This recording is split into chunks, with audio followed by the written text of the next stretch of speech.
The question here. Okay.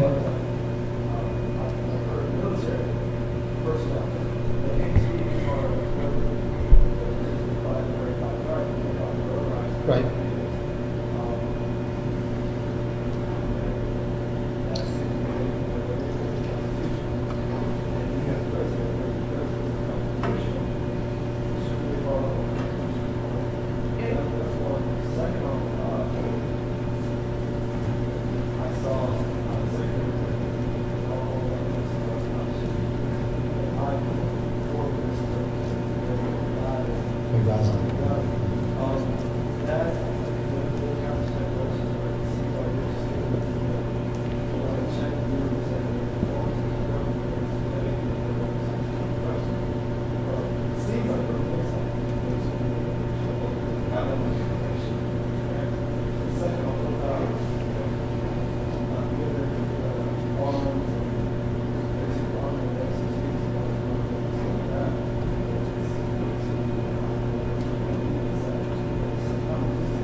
Yeah, that's fine.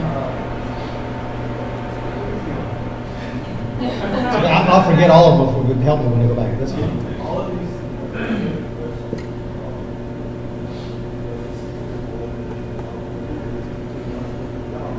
So, how much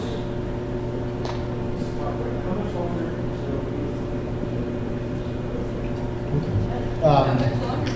Let me see if I can bounce around.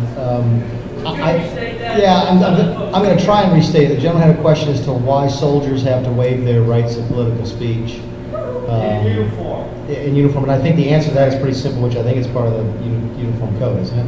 I think some you voluntarily do that. Right. So that's the answer to that.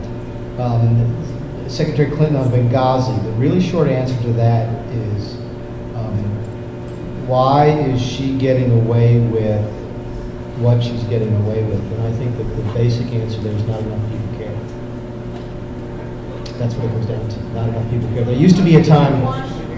No, there's a lot of people in Washington who care. I think it's the folks back home don't care.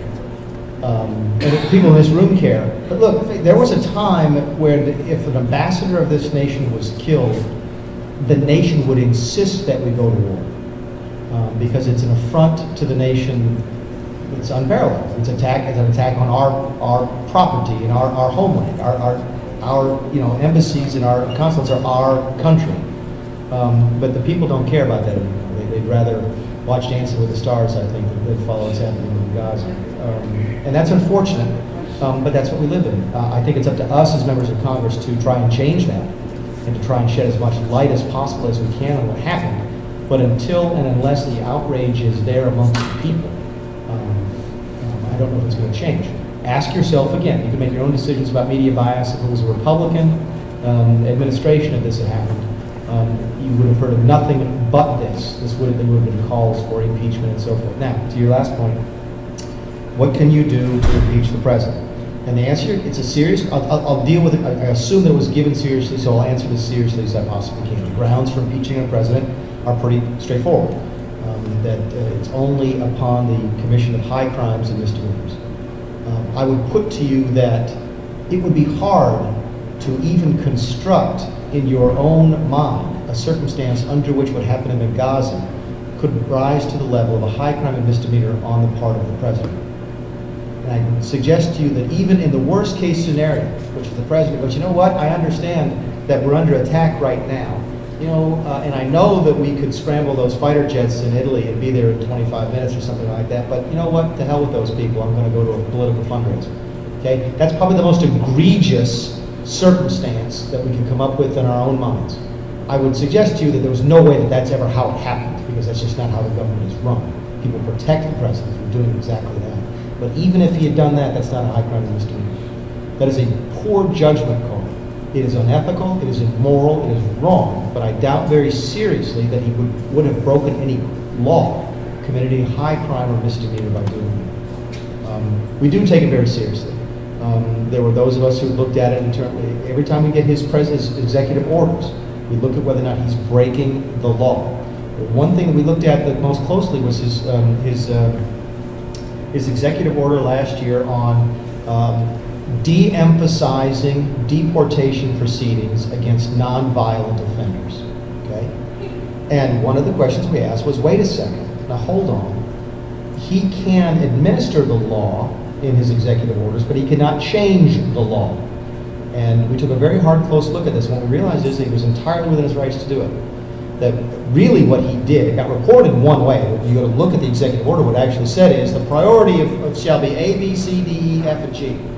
And he moved one from C to G, okay? Which is exactly what he can do, and exactly what you would expect him to do. You just don't happen to like the fact that he moved something from C to G that you think should be an A. But he has the right to administer the laws. And what he told the ICE was essentially said, look, your priority is violent offenders #1, then drug people #2, and down at the bottom list is non-violent kids who were brought here when they were by their parents. So I can't remember exactly what the details are. We look at it, we really do. Our oversight can be better as members of Congress, but we take very seriously our job of oversight. It's why Mrs. Clinton, Secretary Clinton, was there last week, is because we insisted on it. They did not want to do that. Remember that they claimed illness a couple times and unavailability a couple times, but it was only because we insisted on it that it actually took place. And by the way, I'll give credit to the Democrats in the Senate as well. They were just as furious about how this was handled as we were. I cannot tell you what I see in the confidential briefings, but I can tell you that I've never seen anything in a confidential briefing, with one exception, that I haven't read anything that before I reviewed. And the stonewalling that our own administration pulled against us as member of Congress was offensive to me.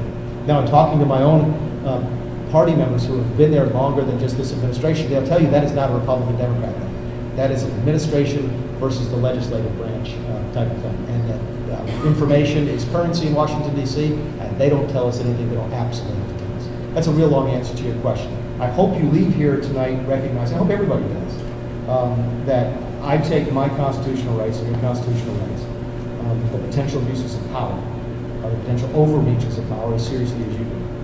Because I'm just like Gene, who won't leave. I've got 3 13-year-olds, and sooner or later, I'm not going to be around to take care of them anymore. And I want them to be able to live in a country where they still have their constitutional protections. Yes, sir. Thank you. You're welcome. I know you're busy with your schedule, the meetings and all. I just want to make you aware.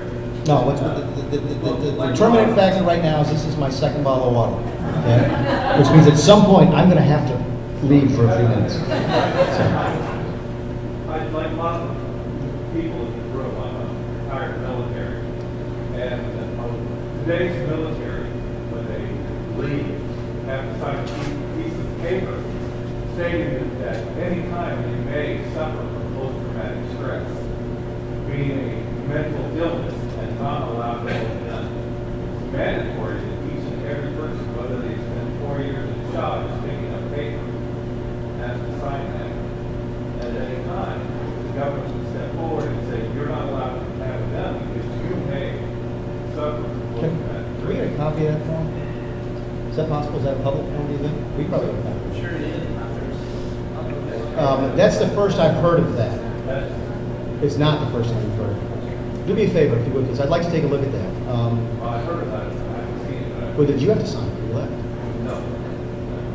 Is it something that Processing out office out at Shaw, you can pick it up there. Okay. We'll take a look at it. That would be surprising to me if you give that every departing vet gives the government the unilateral right to deny them the right to bear arms.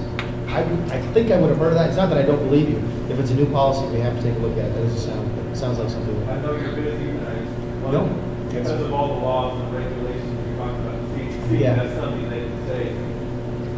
And- Mental illness. Is PTSD mental illness? Right. I mean, certainly there are cases where it is. We would all acknowledge that it is, but certainly there are cases where it's not, and we'd all acknowledge that it's not. So the question is, where are you drawing the line, and who's drawing the line? By the way, this is a good opportunity. Thank you for the question, and I appreciate you giving me the opportunity to do this.